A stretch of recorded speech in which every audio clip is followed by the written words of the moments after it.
네, 저희는 지금 사도행전을 함께 살피고 있습니다. 지난주에 바울이 드디어 예루살렘에서 로마로 출발하는 이야기를 우리가 살펴보았는데요.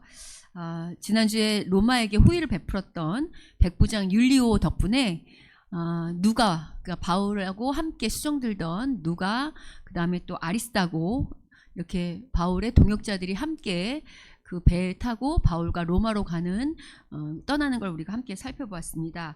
오늘은 계속해서 그 이야기를 해보려고 하는데, 일단 오늘 본문을 보시면 이제 그 5절을 보시면, 여러분 길리기아와 밤빌리아 바다를 건너 루게 무라시아에 이르렀을 때 하면서 6절을 보시면 배를 갈아타요.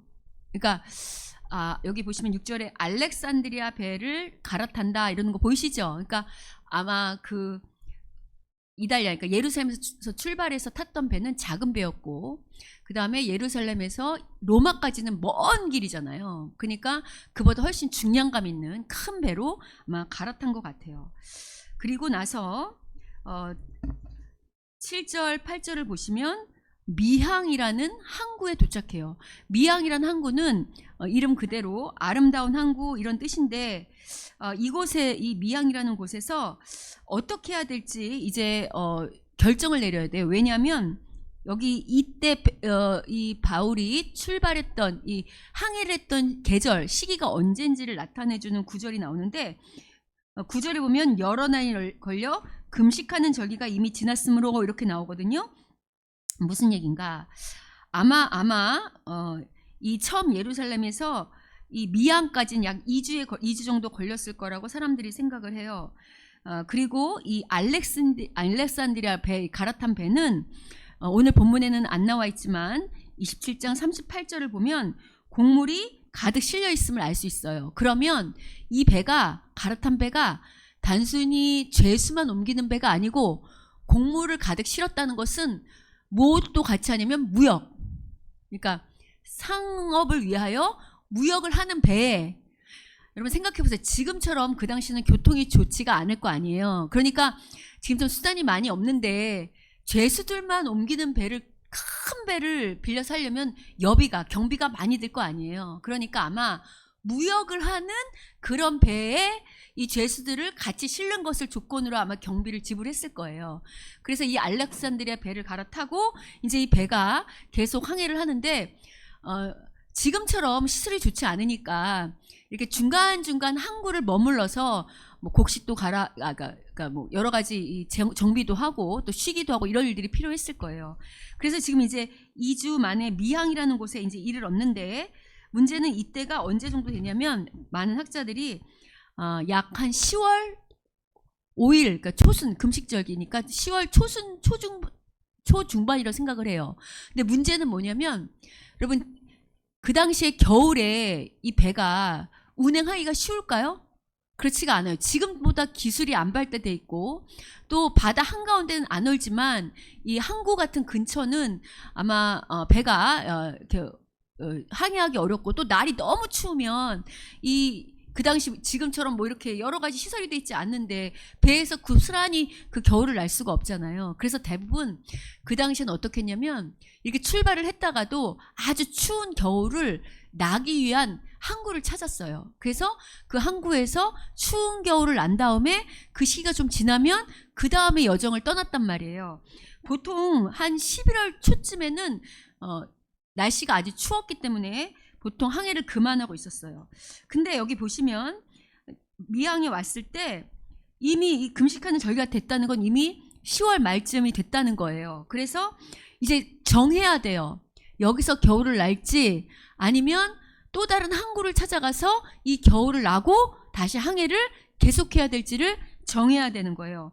그런데 이제 어떤 일이 일어나냐면, 10절을 우리 27장의 10절은 다 같이 한번 우리 읽어보겠습니다. 27장 10절을 읽어보겠습니다. 자, 읽겠습니다. 시작. 말하되 여러분이여, 내가 보니 이번 항해가 화물과 배만 아니라 우리 생명에도 타격과 많은 손해를 끼치리라 하되. 자, 이제 여기 미항에서 더 머물고 겨울을 난 다음에 배를 출발시킬 건지, 아니면 다른 곳으로 가야 될지 이렇게 결정을 하고 있을 때 갑자기 바울이 딱 나서서 이 사람들에게 뭐라고 말을 하냐면 지금 보니까 이번 항해가 쉽지 않을 것 같다는 거예요. 만약에 여기 미항에서 배를 움직이면 여기 우리 생명에도 타격을 입고 그 다음에 배도 타격을 입고 아까 배에 곡물이랑 여러 곡식들, 그러니까 만약 오늘로 치면 돈이 되는 무역을 위한 여러 가지 물건들이 지금 실려 있잖아요. 근데 그게 다 손상되고 타격을 입을 거라는 거예요. 그래서 이 이야기를 하니까 아마 이걸로 회의가 일어났을 것 같아요. 왜 회의가 일어났냐면 여러분 여기 지금 누가 타고 있냐면 바울만 타는 게 아니라 바울을 인도하는 백부장 율리오도 타고 있죠. 그리고 배에 선주도 타고 있을 것이고 그 다음에 항해사도 타고 있을 거예요. 이 사람들이 아마 지도자 그룹인데 우리 지난주에 본 것처럼 율리오가 바울에게 친구들이 와서 대접하도록 시간을 다 허락했던 거 기억하세요? 그런 거 봤을 때는 지금 바울을 비록 호송해서 가는 백부장 임무를 맡았지만 이 율리오가 평소에 바울을 되게 이렇게 존경하고 나름대로 바울을 신뢰했을 것 같으세요? 신뢰하지 않았을 것 같으세요? 신뢰했으니까 바울의 동역자들도 배에 태우고 그 다음에 바울의 친구들이 와서 대접하도록 허락했을 거 아니에요. 뭘 말하는가? 여러분 오늘날도 정치인들 중에서도 혹은 일반 사회인들이나 기업인들 중에서도 정말 덕망 있는 사람, 그러니까 불의해서 들어간 거 말고 억울하게 감옥에 들어갔던 사람들은 그런 사람들의 덕망을 알아보는 사람들은 그런 사람들을 잘 대접할까요? 대접하지 않을까요? 대접하겠죠.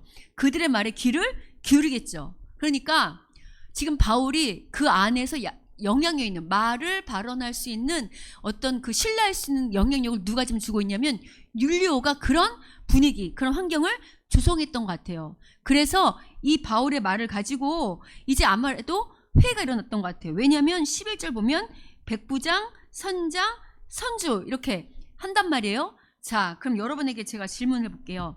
여러분이 이 배의 선주고 항해사고 백부장이라고 할 때 갑자기 바울이 여기서 항해 그만했으면 좋겠다. 여기서 겨울을 나고 갔으면 좋겠다. 만약에 여기서 배를 움직이면 우리 생명에도 그리고 또 곡식에도 그러니까 여러 가지 우리 어떤 물질에도 또 배에도 타격이 있을 것 같다라고 말할 때 여러분이 이 바울의 말을 신임하겠어요? 근데 여기 보시면 11절은 백부장이 그러니까 이 로마 백부장이 선장과 선주의 말을 더 듣거든요.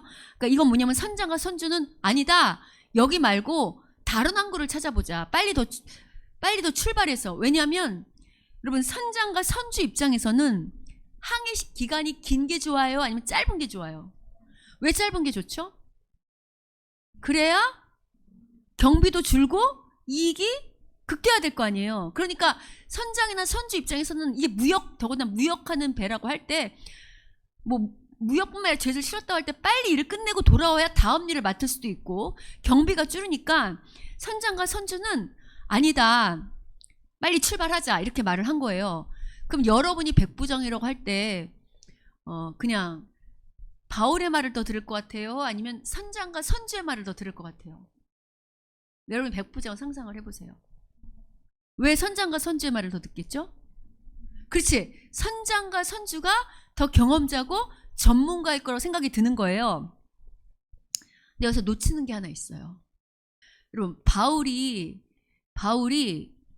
이들보다 선장과 선주보다 어떤 배에 대해서는 모를 수도 있지만 바울이 배에 대한 경험이 없는 자가 아니에요. 바울이 경륜 있는 배의 경험자예요. 그걸 어떻게 할 수 있냐면 자 여러분 바울의 경력을 따져야 돼. 바울이 그동안 지금은 비록 죄수의 몸으로 로마까지 가고 있지만 그동안 바울이 한 일이 뭐죠 여러분? 바울이 한 일이 뭐예요? 여러분 생각해 보세요. 바울 그동안 뭐하고 살았어요? 전도 어디 1차, 2차, 3차 이방인 전도하고 다녔죠. 터키 지방을 다 돌아다녔다고. 그럴 때마다 바울이 뭐 타고 다녔죠? 배 타고 다녔어요. 배 타고. 바울이 10년 넘게 물론 걸어 다닌 것도 있지만 그 당시 이동수단이 없어요. 자동차가 없는 시대니까 배 말고는 없다고. 그럼 바울이 모든 지방을 뭐를 타고 다녔냐면 배를 타고 다녔어요. 바울이 그 이동했던 모든 거리가 약 5,600km 정도라고 하는데요. 이게 얼마나 긴 여행거리냐면 지구 한 바퀴 도는 이 둘레가 약 4만 킬로미터예요. 그럼 그 당시에 바울이 지구의 8분의 1을 10년 동안 돌아다닌 거예요. 어마어마한 거리를 왔다 갔다 한 거라고. 그러면 그동안 배를 타고 다녔기 때문에 바울도 바울 나름대로 배에 대한 경험과 연륜이 있을까요? 없을까요? 있어요. 이거 플러스. 여러분 지금 바울이 이거 배 띄우면 우리 생명에도 타격이 있고 많은 손해가 물질의 손해도 있을 거다라고 말할 때 바울이 그냥 자기 생각만 말할까요? 아니면 그래도 나름대로 기도하면서 묵상한 걸 얘기할까요? 여러분 이게 중요해요. 물론 우리 이 바울 당시는 하나님이 직접 나타나셔서 바울한테 짠하고 말씀을 하시잖아요. 우리가 이제 바울과 우리의 차이는 우리가 좀 아쉬운 건 아직 바울 당시는 성경이 안 끝났기 때문에 때로는 하나님이 직접 나타나시거나 주의 사자를 보내서 짠하고 실제로 나타나서 바울아 하고 말씀을 하신단 말이에요. 그건 바울의 특권이에요. 이 시대에 사도들이 갔던. 근데 우리는 지금은 그렇게 아니고 물론 우리가 하나님의 음성을 말씀을 통해서 혹은 기도를 하면서 감동으로 듣잖아요. 그러니까 바울은 그 당시에 직접 듣는 특권이 있었지만 오늘 본문에는 하나님 직접 나타나서 말씀했었다는 말씀이 없어요. 그러니까 아마도 바울이 여러분 날마다 기도하는 자인데 기도할 때 이런 것들을 결정할 때 그냥 말할까요? 아니면 나름대로 기도하고 말할까요? 그렇지, 기도하고 말했을 거예요. 근데 이 사람들은 영적인 세계가 있어요, 없어요? 없어요. 이들은 뭐만 믿죠? 자기의 경험과 지식만 믿어요. 여러분 그리스도인이 됐다는 것은 우리의 경험과 지식을 무시하는 게 아니에요. 제가 여러 번 얘기했지만 하나님은 우리에게 두 눈을 주셨다는 것은 한 눈은 우리 현실을 직시해야 돼요. 근데 또 한 눈은 뭐를 바라봐야 되냐면 보이지 않는 곳에서 보이는 우리 세계를 통치하시는 누굴 바라봐야 되죠? 하나님의 섭리를 봐야 돼요. 이게 하나님을 믿는 자들과 믿지 아니하는 자들의 차이예요. 이해되세요? 그러니까 믿지 아니하는 자들은 자신들의 경험, 지식 그것들을 의지해요. 그게 틀리다는 게 아니에요. 그 전문가의 말을 잘 들어야 되겠지만 우리는 그것만 가지고 가는 게 아니라 그 전문가, 그 전문 지식을 가지고 누구 앞에 나가야 되죠? 하나님 앞에 나아가 하나님 앞에 이것을 물어서 결정하는 게 차이예요.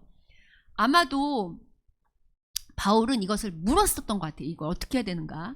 근데 아마도 바울의 감동 가운데 그동안 자신의 경륜, 여행의 경험과 지금 항구의 상황, 또 날씨의 상황. 왜냐면 그 당시는 배가 지금처럼 많은 어떤 이렇게 발달돼서 여러 가지 발전된 기계들을 장착한 게 아니라 그야말로 그러니까 돛의 힘을 바람과 날씨의 힘에 의해서 배가 항해해야 되는 거잖아요. 정말 기후에 따라서 배의 운명이 달려있다고 해도 과언이 아니잖아요.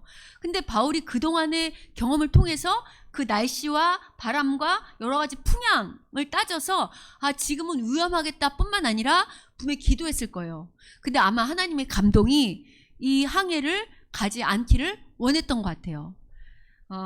우리가 실제로 이 이유를 보면 근데 사람들은 바울의 말을 듣지 않고 보면 백부장 보세요. 11절 백부장이 누구의 말을 더 신뢰해요?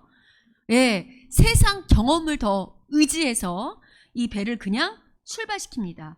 우리가 이제 다음 주에 계속해서 살펴볼 거지만 그래서 결국 어떤 일을 만나냐면 얼마 가지 않아서 뉴라 글로라는 큰 광풍을 맞아서 실제로 바울이 말한 것처럼 이 배가 완전히 파손되고 다행히 이게 하나님의 직통 계시는 아니었다는 걸 어떻게 알 수 있냐면 바울의 예언이 다 맞았는데요. 한 가지만 틀렸어요. 뭐가 틀렸냐면 바울이 아까 떠날 때 그랬잖아요. 생명에도 타격을 입을 수 있다 그랬는데 목숨은 건졌어요. 그러니까 여기서 알 수 있는 거 아무리 하나님과 친밀한 바울이라 할지라도 하나님이 직접 말씀하시지 않는 한은 우리가 100% 하나님의 뜻을 다 알 수는 없다. 그러나 그럼에도 불구하고 우리가 하나님하고 친밀하면 근접하게 하나님의 뜻을 알아낼 수 있다. 그래서 지금 바울이 생명만 타격받지 않고 이 배, 이 곡식을 실었던 거 다 나중에 보면 버려야 되고 그러니까 아까 선장과 선주가 돈이 아까워서 빨리 가자고 그랬잖아요. 그들이 아깝다고 했던 그 돈이 다 무너지는 일을 경험하게 돼요. 바울의 말을 듣지 않음으로 말미암아.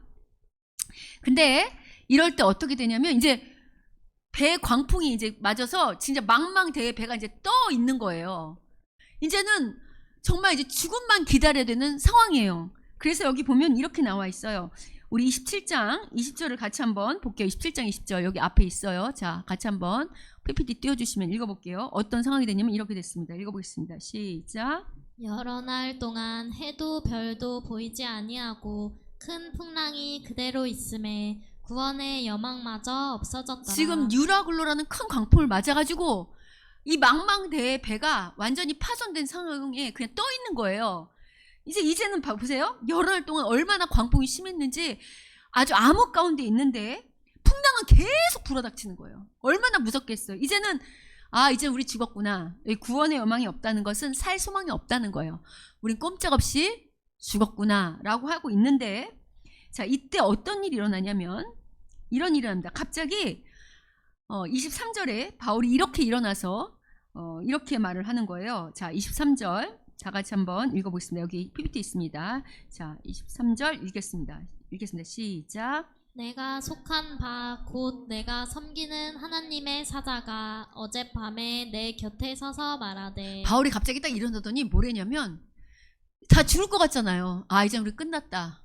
우리 더 이상 살 소망이 없다 하고 절망 가운데 있는데 갑자기 바울이 딱 일어나더니 이렇게 말하는 거예요. 여러분, 내가 섬기는 하나님께서 그분이 나한테 사자를 보내서 어젯밤에 나한테 말씀하셨다고. 그러니까 이번에는 아까는 하나님이 직접 말씀하신 게 아니고 바울이 기도하면서 온 감동을 따라서 그리고 그의 경험을 따라서 가지 말자 이렇게 말을 했던 것 같은데 이번에는 직접 하나님이 나타나신 거예요. 그래서 지금 바울이 그 말을 대언하는데 뭐라고 대언하냐면 이렇게 대언합니다. 우리 22절, 24절 제가 한번 여기 써놨거든요. 자, 읽어보겠습니다. 자, 읽겠습니다. 시작. 내가 너희를 권하노니 이제는 안심하라. 너희 중 아무도 생명에는 아무런 손상이 없겠고 오직 배뿐이리라. 바울아, 두려워하지 말라. 내가 가이사 앞에 서야 하겠고 또 하나님께서 너와 함께 항해하는 자를 다 내게 주셨다 하였으니. 하나님이 밤에 나타나서 뭐랬냐면 이제 죽을 일만 남았잖아요. 여러분, 이거 실제로 광풍 가운데 며칠을 광풍 가운데 있고 배가 이미 파손되고 돛은 다 날아가고 이런 상황이라고 한다면 이젠 정말 죽을 일밖에 없죠. 바다에서 어떻게 살아남겠어요. 근데 하나님이 딱 나타나셔서 바울에게 뭐라고 말씀하셨냐면 그 말씀을 좀 전해주는데 이렇게 말씀하셨다는 거예요. 이제는 어떡하래요? 안심해라. 모에는 손상이 없어요? 예, 너네 다 살 거니 걱정 마라. 다만 뭐는 잃어요? 예, 배는 다 파손되니까 물질을 파손되는 건 괜찮은데 여러분, 돈이 귀해요? 사람 생명이 귀해요?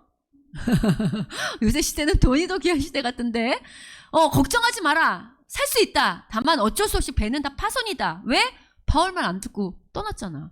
파손이다. 대신에 왜 살려주는지가 나와 있어요. 왜 이 배에 있는 사람들이 살아나는지를 말해주는 거예요. 여기 뭐라고 말하냐면 바울아, 걱정하지 마라. 너 안 죽는다. 왜냐면 바울이 사명이 뭐냐면 로마까지 가는 거잖아. 그죠? 예루살렘에서 땅끝까지. 사도행전에서 땅끝은 로마라고 그랬죠. 제가 계속 시작부터 사도행전의 시작, 너희가 성령으로 권능을 받고 유대와 예루살렘과 사마리아 땅끝까지 복음을 전하여 내 증인이 되리라. 그럴 때 그게 수동태라고 그랬잖아요.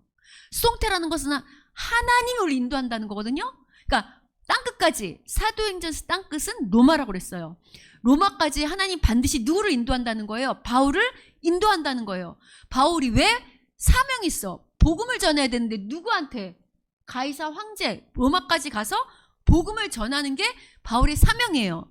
이 사명이 있기 때문에 하나님 바울이 죽으면 안 되는 거예요. 그래서 바울 하나를 살리기 위해서 바울만 살리는 게 아니라 그 배가 온전히 있어야 그 배를 타고 갈 거 아니에요. 그래서 누구도 살리는 거예요. 바울과 함께 있는 사람들이 사는 거예요. 그러면 지금 이 배에 있는 사람들이 왜 살아요? 바울의 사명 때문에 사는 거예요. 자, 이렇게 말을 했어요. 자, 그러면 아까는 이 사람들이 이 말 안 믿었죠. 이 말 안 믿었죠.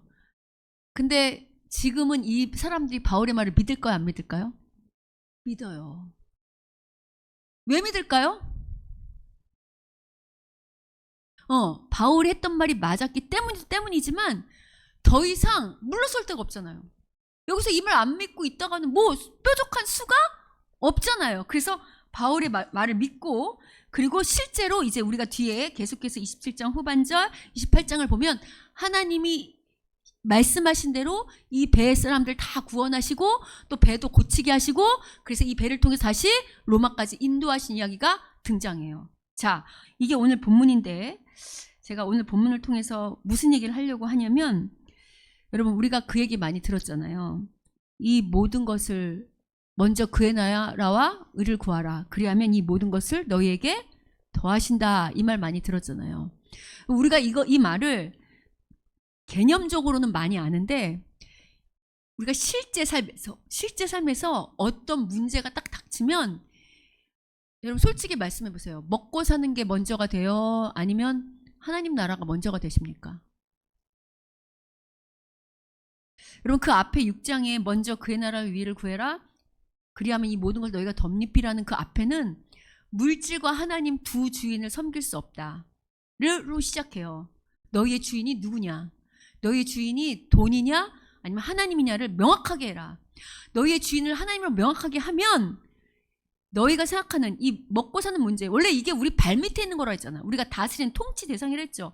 하나님이 주신다고 해요. 근데 타락한 이 하나님의 창조 질서가 깨진 다음에는 질서가 더 엉망진창이 된 거예요. 그래서 원래는 사람 아래 밑에 돈이 있어야 되는데 질서가 깨지고 사람들이 욕심이 생기면서 하나님을 떠나서 돈을 어느 자리에 갖다 놨냐면 하나님 자리에 갖다 놨죠. 그러다 보니까 우리가 먼저 그 나라와 의가 아니라 뭐가 우리의 중심이 되냐면 먹고 사는 문제가 먼저가 되고 있어요. 오늘 본문도 똑같아요. 오늘 본문도 우리가 현실 가운데 반드시 여러분 풍랑이 일어나요. 어떤 풍랑이 일어나냐면 돈의 문제, 먹고 사는 문제와 하나님 이 두 사이에서 어느 것을 우선순위로 잡아야 할 것인가, 어느 것을 먼저 붙잡아야 될 것인가에 대한 그것을 하나님이 우리를 훈련케 해서 우리를 그렇게 만드는 소위 작업것이라고 하는데, 그런 시간이 반드시 도래해요. 여러분 제가 이런 얘기 할 때 현실을 무시하자는 게 아니에요. 아까 그랬잖아요. 한눈 현실을 봐야 된다고. 먹고 사는 문제가 우리에게 중요한 문제가 맞아요. 왜냐하면 하나님은 우리를 창조하시고 만드셨을 때 이 물질의 세계, 먹고 마시는 게 있어야만 살도록 사람을 만드셨어요. 그러니까 그걸 무시할 수 없어요. 그런데 여러분 중요한 게 있어요. 항상 이 창조 세계, 창세기 1장, 2장, 3장, 4장이 너무너무 중요한데, 하나님이 우리한테 먹고 사는 문제가 필요하도록, 그러니까 먹는 게 필요하도록 만드셨지만 그거를 잘 유지하는 방법이 뭐냐면 선악과였어요. 선악과를 안 따먹으면 이게 다 누구게 되죠? 아담 우리께 돼요. 근데 선악과를 따먹으면 어떻게 되죠? 우리가 죽어요. 여러분 선악과가 의미하는 게 뭐냐면 죄인데, 그 선악과의 죄가 주인 싸움이라 했잖아. 왕싸움, 주인 싸움. 누가 나의 주인이 될 것이냐, 먹고 사는 문제가 나의 주인이 될 것이냐, 돈이 주인이 될 것이냐, 아니면 하나님이 나의 주인이 될 것이냐, 그 싸움이라고 그랬잖아요. 여러분 이 아담이 타락한 이후에 오고 오는 모든 인류는 늘 이 싸움을 하는 거예요. 자, 그러면 하나님께서 우리를 구원하셨죠. 우리를 구원하셨음에도 불구하고 여기 계속 이런 문제를 두시잖아요. 현실의 문제를. 왜 그럴까요? 여러분 하나님 우리를 구원하신 목적과 목표가 뭐죠? 그냥 우리 단순히 예수 믿고 천당 가는 건가요? 하나님 나라 천국 가는 건가요? 아니라고 그랬죠. 여러분이 구원의 개념을 머릿속에 딱 이렇게 새겨놔야 돼요. 구원이라는 건 뭐냐면 창조 질서의 회복이에요. 자, 다시 구원이 뭐라고요? 창조 질서의 회복. 창조 질서는 뭐냐면 아까 말한 것처럼 하나님이 세운 창조 질서가 있어요. 누가 왕이에요? 하나님이 왕. 그리고 인간은 하나님의 뭐죠? 대리 통치자. 그러면 인간이 이 대리 통치자는 건 만물을 다스리는 거야. 만물. 물질을 포함, 돈을 포함한 모든 걸. 그런 걸 다스릴 수 있는 힘과 지혜와 능력은 언제만 나오냐면 순종할 때만. 누구에게 순종할 때만? 하나님께 순종할 때만 그게 주어져요. 그럴 때 복이 주어진다고. 제 말 무슨 얘기인가? 여러분 어차피 계속 말씀드리지만 사람은 누가 창조했죠? 하나님이 창조했어요. 그러면 사람은 언제 가장 복되게 살 수 있냐면, 행복하게 살 수 있냐면, 여러분이 동의하든 안 동의하든, 제가 이거 여러분 이 마이크나 이런 뭐 에어컨 갖고 기계하고 설명했잖아요. 여러분 이 에어컨이 이 온풍기가 잘 돌아가려면 온풍기를 설계한 사람, 이걸 만든 사람의 그 질서, 그 설계대로 이거 작동을 해야 이게 고장이 안 나죠. 맞죠? 내 마음대로 막 아무거나 만져대면 고장나요, 안 고장나요? 똑같아요. 사람도 하나님이 만들었기 때문에 하나님이 만든 질서가 있어요. 하나님의 하나님의 원리 그대로 살 때만 가장 복되게 살 수 있어요. 근데 어느 순간 인간의 욕심이 내가 하나님이 돼서 하나님을 떠난 순간에는 내 지식, 내 경험, 내가 주인이 됐잖아요. 그 사람이 어떻게 생각하냐면 내 생각과 경험대로 살 때가 가장 행복하게 살 수 있다고 착각해요. 그게 타락한 세상의 질서예요. 그래서 여러분 세상을 보세요. 얼마나 엉망진창인가. 여러분 세상이 정직하게 산다고 해서 거기에 보상을 해요? 여러분 정직하다고 세상이 보상을 해요? 성실한 사람에게 보상을 해요? 아니에요. 이 세상은 정직하고 성실하다고 보상받지 않아요. 돌아가는 거 보세요. 지금 정치판이나 이 부를 이룬 사람들 보세요. 그중에 정직하게 한 사람들 있지만 지금 기득권 잡은, 아주 요새 정말 잘 보이는데 기득권 잡은 사람들이 얼마나 불의한지, 부패한지, 그들이 얼마나 불의한 실력으로 물질과 그 다음에 권력을 잡았는지 우리 다 알고 있죠. 그거 왜 그러죠? 타락한 세상은 더 이상 하나님 나라 원리가 돌아가지 않아요. 인간의 욕심대로 돌아가는 거예요. 그러다 보니까 사람들이 더 이상 하나님 원리를 따라가는 게 아니라 누구를 따라가냐면 자신들의 욕심을 따라가다 보니까 지금 엉망진창이 된 거 보이세요? 그러니까 하나님이 우리를 구원하신 목적은 다른 게 아니에요. 복 주시려고 하는 거예요. 하나님 우리를 구원하신 목적이 뭐라고요? 복 주시려고. 근데 그 복을 받는 비결이 뭐냐면 어느 질서로 회복하는 거예요? 창조 질서로 회복하는 게 복이에요. 근데 여러분 여기가 어려워요. 왜냐면 우리는 태어날 때부터 여기 이 땅에서 태어났기 때문에 이 땅의 습관, 이 땅의 경험, 이 타락한 지식이 완전히 우리 몸에 아주 배어 있어요. 근데 구원은 뭐냐면 이걸 다 죽이고 십자가에 죽는다는 것은 정욕을 다 죽이는 거잖아요. 타락한 모든 어떤 이 질서, 거기를 따라가던 나의 습관, 그 경험, 그 원리, 그걸 다 죽이고 누구를 따라가는 거죠? 하나님의 질서 원리를 따라가는 거예요. 여러분 제가 여기서 아무리 이렇게 외쳐도 우리는 고집이 세요. 자아가 강하다고. 이 말을 안 듣고 다 어떻게 살까요? 내가 살던 습관대로, 내가 살던 지식대로, 내가 살던 그 경험과 논리대로. 여러분 그렇게 살면 여러분 구원은 받을 수 있을지 모르지만, 왜냐면 구원은 공짜예요. 하나님의 전적인 은혜. 근데 복된 삶을 살 수 없어요. 무슨 의미인가? 여러분 이게 성경의 역사가 말하는, 우리에게 말해주는 건데, 여러분 출애굽을 잘 기억해 보세요. 출애굽할 때 1세대 아시죠? 1세대. 출애굽 1세대 아무것도 안 했고 홍해 갈라진 건 전적인 하나님의 은혜예요. 아무것도 하지 않았어요. 그냥 하나님의 주권이에요. 그래서 구원 받았죠. 맞죠? 근데 그 이후, 구원 이후는 하나님과 우리의 관계 가운데 대가를 지불하고 씨름을 해야 돼. 순종할 거냐 불순종할 거냐, 이 씨름을 해야 된다고요. 근데 여러분 잘 생각해 보시면 출애굽 1세대 하나님의 은혜 가운데 홍해를 건넜죠. 근데 그들이 광야에 있을 때, 그들이 하나님 앞에 먹고 살기 좋을 때는 아멘 했지만 물이 없거나 조금 먹을 게 없거나 무언가 불만 있을 때는 하나님 말씀에 순종했어요? 아니면 바로 돌을 들었어요? 바로 불순종했어요. 모세한테 돌 들고. 그리고 어디를 그리워했죠? 애굽을 그리웠어요. 애굽. 우리가 애굽에 있을 때는 잘 먹고 잘 살았는데 하고 애굽을 그리워했단 말이에요. 여러분 애굽을 그리워한다는 것은 타락한 세상의 질서를 그리워하는 거야. 아, 저렇게 세상 가운데 살았을 때 훨씬 더 좋았는데 한다는 거예요. 여러분 그 일이 한 번이 아니고 반복됐죠. 그렇게 해서 불순종해서 할 때마다 하나님이 다시 은혜를 베풀어서 만나를 주시고 메추라기를 주시고 여러 가지 기적과 은혜를 베풀었음에도 불구하고 그들은 하나님만을 믿었나요? 아니면 여전히 애굽을 그리워하고 불순종으로 살았나요? 예, 습관을 못 부렸어요. 그래서 그들은 어떻게 됐죠? 하나님이 예비했던 축복의 땅, 선물로 주셨던 가나안 땅의 1세대는 못 들어갔어요. 그 복을 못 누렸다고. 그래서 그들은 약속한 땅에 못 들어가고 광야에서만 먹다 죽다 40년 돌다가 죽었어요. 여러분 이거 오늘 되게 중요한 얘기인데요. 구원은 공짜예요. 구원은 공짜. 근데 그 다음에 내가 복되게 하나님과 동행하면서 하나님이 주시는 복을 날마다 누리면서 기쁘고 감사하게 살 거냐? 아니면 교회는 다니지만 아무 감흥 없이 세상 사람과 똑같이 그냥 늘 먹고 사는 문제 걱정하고 늘 얼굴에 핏기도 없고 늘 걱정 근심에 쌓여서 그냥 왔다 갔다로 살 거냐는 이제 우리에게 달렸어요. 그게 바로 광야 1세대예요. 여러분, 하나님은 우리가 광야 1세대로 머물기를 바라지 않으세요. 그래서 어떡하냐면 우리를 훈련시켜요. 어떻게 훈련시키냐면 이런 먹고 사는 문제를 환난을 준다고. 마치 오늘 바울이 배가 떠나기 전에 미리 바울이 예고했잖아. 가지 마라. 여러분, 여러분이 환난을 당하기 전에 하나님이 이미 말씀으로 우리에게 계속 말씀하신다고. 얘들아, 그렇게 살지 마라. 기도해라. 힘들어도 말씀에 순종한 삶을 살아라. 라고 말씀하신다고요. 근데 우리가 안 듣죠. 아까 마치 백부장이 그 바울의 말을 안 듣고 눈에 보이는 이익을 따라서 선장과 선주의 말을 들은 것처럼 안 들어요, 여러분.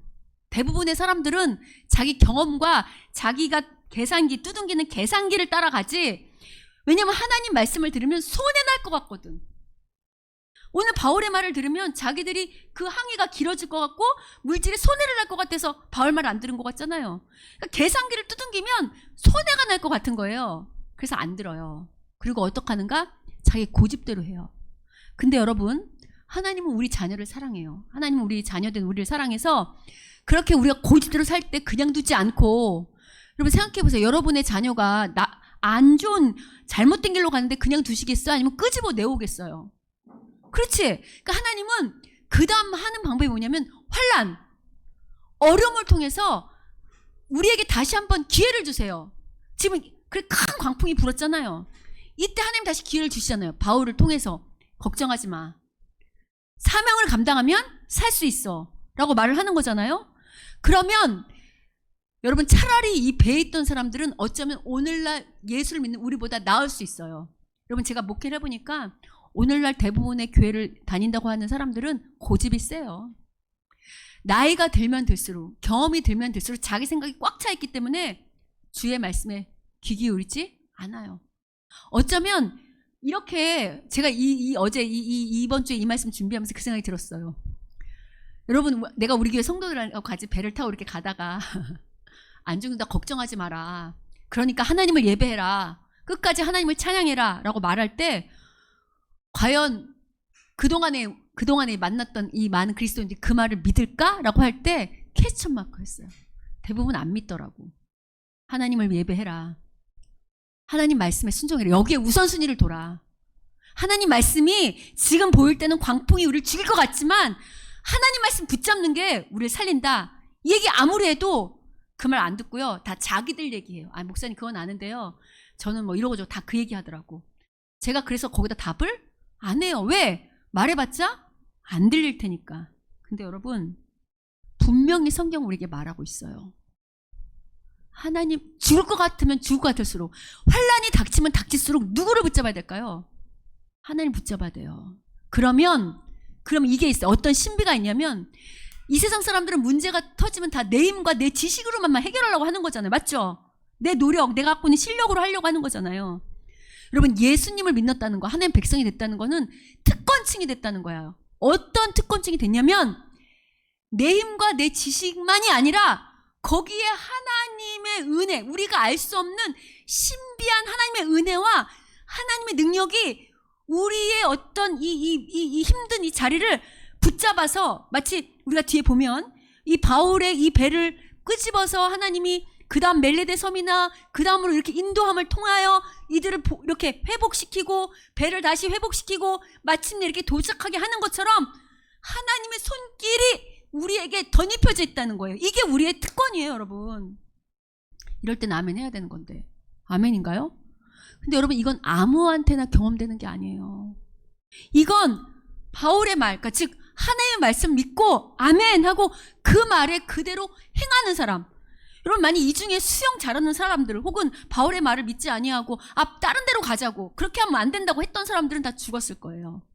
근데 하나님 말씀 믿고 죽을 것 같아도 그 말씀 믿고 그래 가보자, 하나님 말씀 한번 가보자고 했을 때 다 살아나거든요. 여러분 오늘 말씀에 우리를 한번 돌아봤으면 좋겠어요. 여러분 계속 말씀드리지만 좋을 때는 우리의 신앙의 수준이나 실력이 안 드러나요.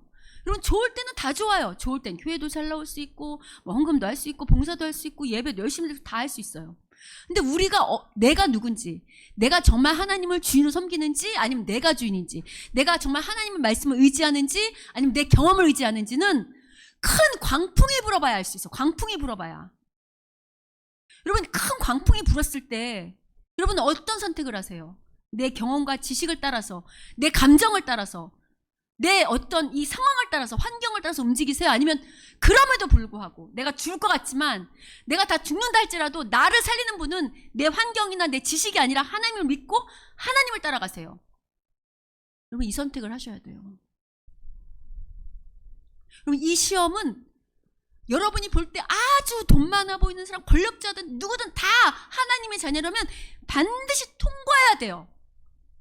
그래야, 이걸 통과해야, 이걸 뛰어넘어야 어느 지점에 갈 수 있냐면, 아, 나를 먹이고 살리는 게 돈이 아니구나. 나를 먹이고 살리는 게 환경이 아니구나. 나를 먹이고 살리는 건 진짜 하나님이구나. 아, 먼저 그 나라 의를 구하면 이 모든 것을 더하신다는 게 이런 의미구나를 지식이 아니라 인생으로, 내 삶으로 경험을 해야 이 말씀이 내게 되잖아요. 아니 여러분? 그럼 이 말씀을 경험할 수 있는 중요한 찬스는 언제냐면 광풍이 불 때. 광풍이 막 광풍이 불어서 집이 망하고 먹을 게 없고 갈 데가 없고 나는 끝났다고 생각한 이 순간이 그럼에도 불구하고 하나님, 제가 먼저 그 나라와 의는 하나님과 관계를 해서 올바른 관계, 그때 묻는 거 하나님 어떻게 하는 게 하나님 기뻐하십니까? 기본은 예배예요 여러분. 그걸 말하잖아요. 사명을 감당한다고. 여러분 우리가 사명이라고 할 때는 이게 다 포함해요. 여러분 하나님은 교회를 통해서 역사하시거든요. 교회가 하나님의 핏값으로 세운 공동체라며. 여러분이 이 교회 우리가 부름받았다는 것은 이 교회를 어떻게 하라는 거죠? 하나님을 사랑하듯 이 교회를 어떻게 하라는 거죠? 사랑하라는 거예요. 그게 우리의 사명이에요. 물론 우리의 일터에서, 우리 가정에서 우리 사명이 있어요.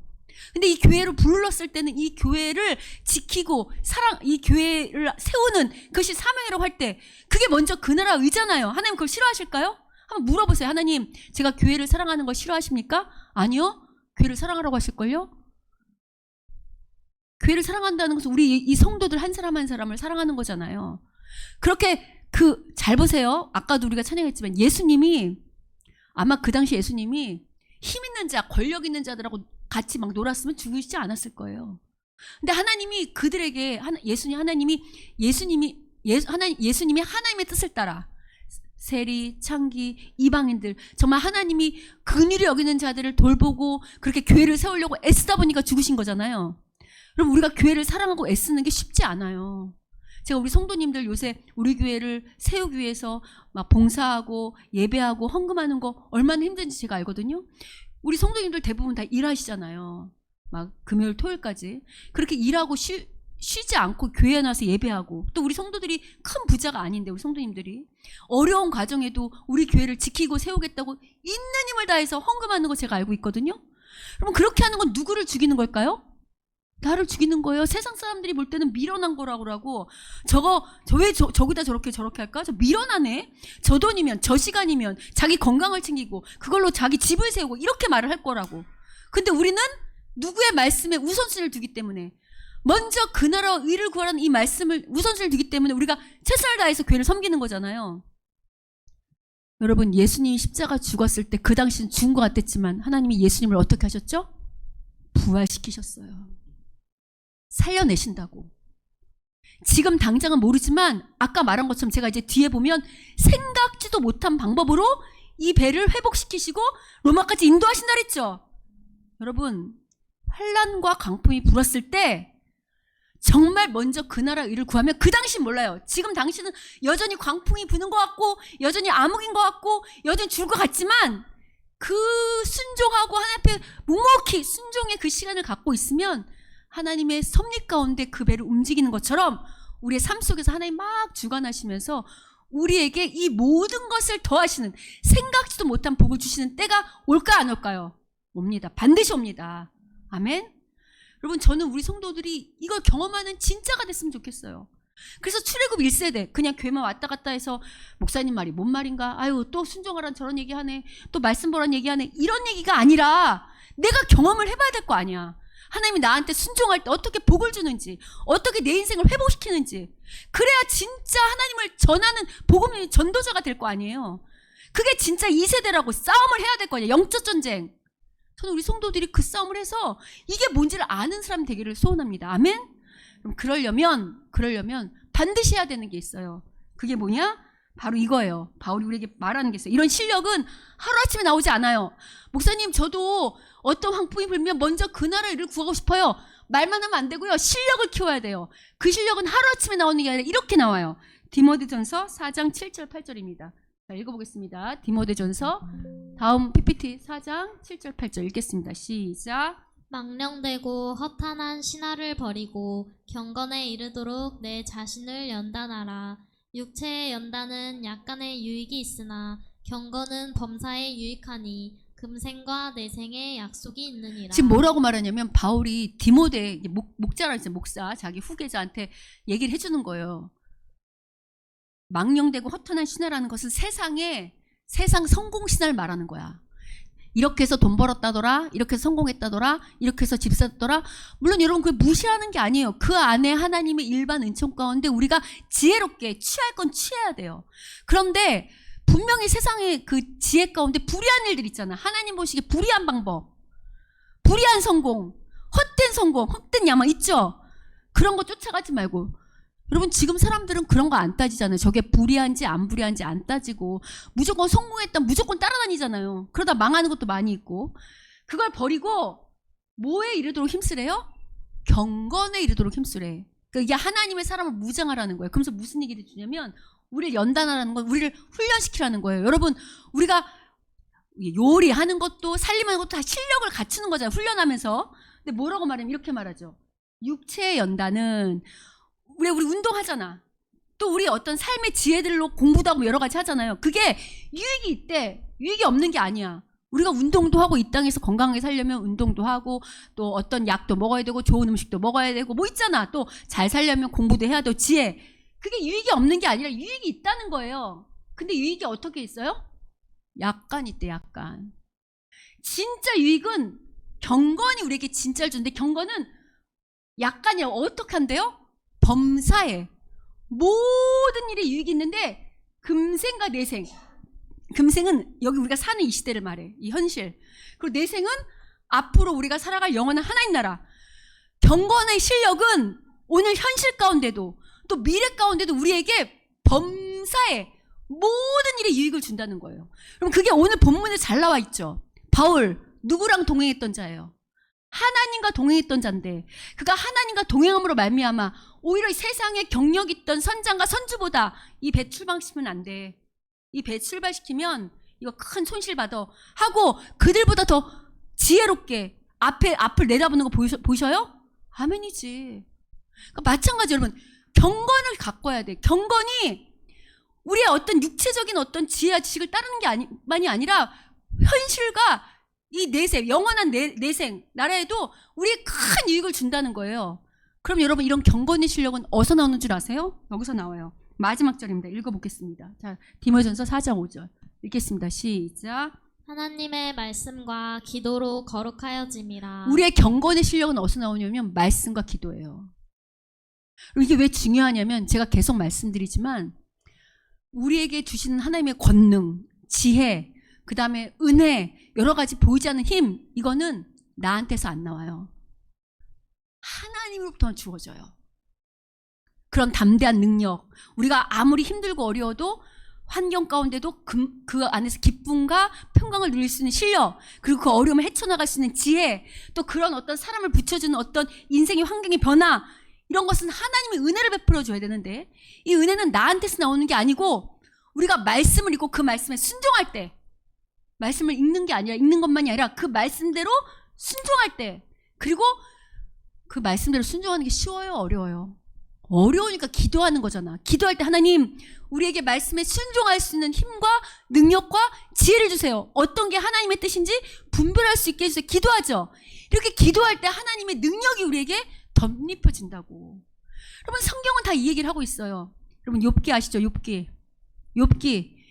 시작이 울타리야. 울타리가 뭐냐면 욥이나 그 당시 현자들이 다 자기들이 생각했던 하나님의 울타리가 있는 거야. 왜냐면 현자들이고 욥도 신앙이 좋았다고 그랬잖아요. 그러니까 나름대로 하나님 뜻을 다 안다고, 나름대로 신앙이 좋다고 착각하는 자기만의 울타리가 있다고. 근데 욥기는 뭘 말하냐면 인간이 아무리 훌륭하고 아무리 경제에 오른다 할지라도 100% 하나님을 알 수 있을까요? 100% 하나님 뜻을 알 수 있을까요? 아까 바울 보세요. 그렇게 위대한 바울도 하나님이 직접 나타나서 말씀하지 않으면 그의 예언 가운데 틀리는 구석이 있잖아요. 그 욥기는 뭘 말하냐면 마치 그 욥의 친구들이 모든 걸 아는 것처럼, 모든 게 하나님의 뜻인 것처럼 막 와서 말을 해준다고, 그게 지혜인 것처럼. 근데 욥기가 말하는 것은 우리가 세운 하나님 우리 가운데 울타리 안에 갇혀 있는 분이 아니라는 거예요. 하나님은 우리가 생각하는 그 상상 이상, 우리의 어떤 지혜 한계를 뛰어넘는, 우리의 울타리를 뛰어넘는, 우리가 상상할 수 없는 여백에서 일하시는 하나님이라는 거예요. 우리가 따라갈 수 없는 분이라는 것을 말해주는 거예요. 이게 왜 우리에게 중요한가?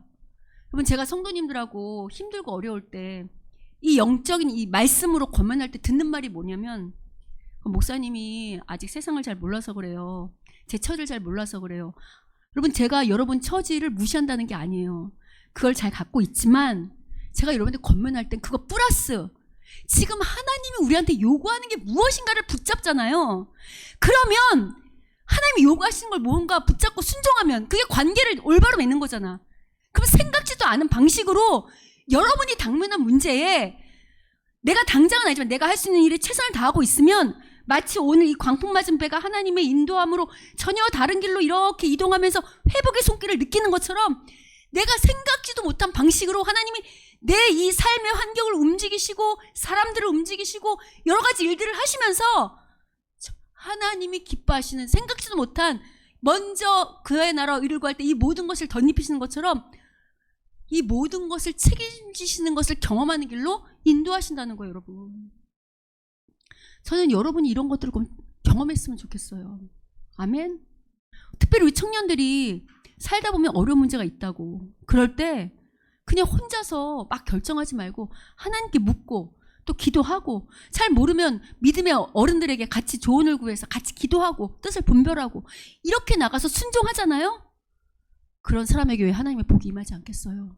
바라기는 큰 풍랑 가운데 있다 할지라도 우리 힘으로 이것을 극복하는 것이 아니라 하나님의 뜻대로 움직임으로 말미암아 생각지도 못했던 하나님의 복을 경험하는 우리 모두가 되시기를 주님의 이름으로 축원합니다. 아멘.